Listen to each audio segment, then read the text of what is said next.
Hi, my name is Sheahon, and this is my video for Module 4 regarding KESA in educational leadership. This is my 100th time, I feel like, to do this video and try to get it in 5 minutes, so I'm going to do it this time.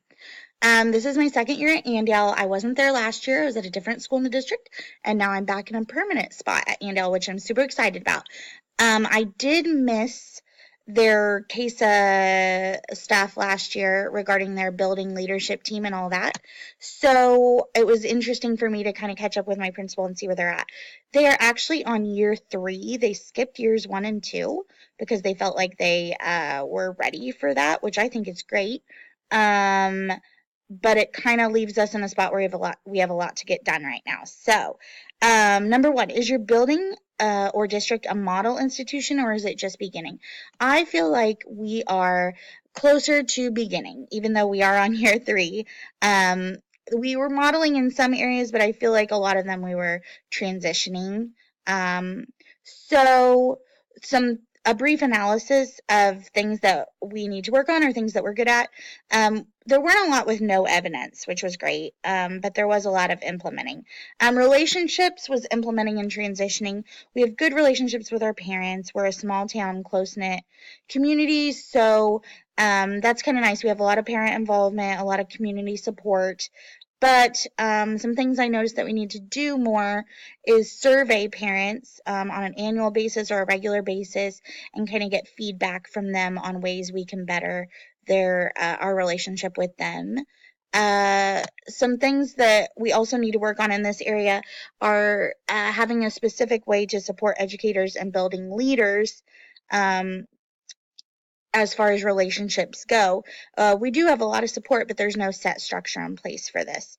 For responsive culture, we have a 3-year plan where our district goals are made known to everyone in the community and in the school.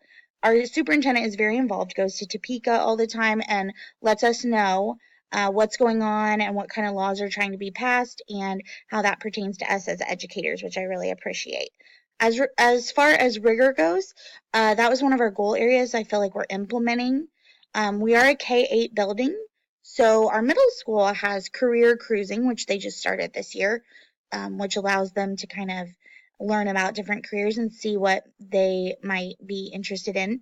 But as far as the little kids go, where I am, there's not a lot. It's just the teachers talking about community helpers or things like that. So I feel like that's an area that we need to work on. Relevance was another goal area that they chose last year when they were deciding on goals, sorry. So one of the areas as far as relevance to work on would be using our data in meaningful and effective ways to guide our instruction. We have lots of ways to collect data, which is great, but we need to make sure that we are using it in the best way possible. So that's something that my principal and I decided that was a really big goal for us in the coming years. We do have a Common Core aligned curriculum that we adopted last year that we are really liking, but we're still kind of working our way through and making sure we're using it in the best way possible to benefit all of our students. What is my principal's leadership style? I would say it's a combination of a few, but definitely democratic. He's laid back but structured. He's not a micromanager.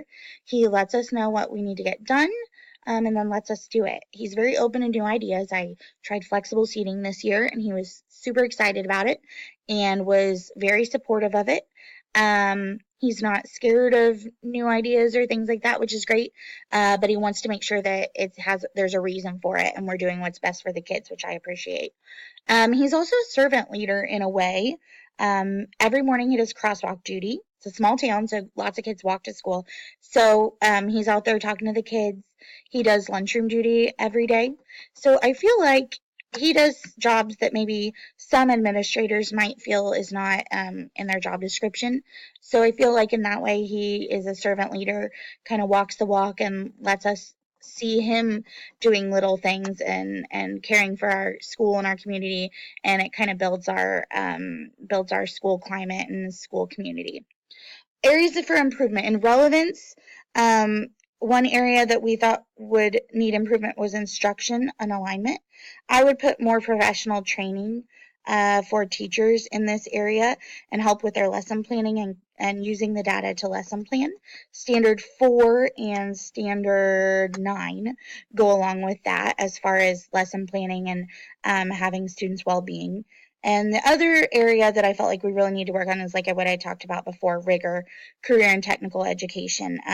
I would reach out to community members and kind of have them come in and talk to the kids, even the younger kids, and give them an opportunity to see different jobs and career paths.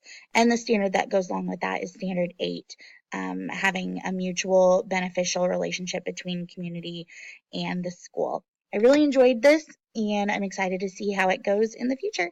Thank you.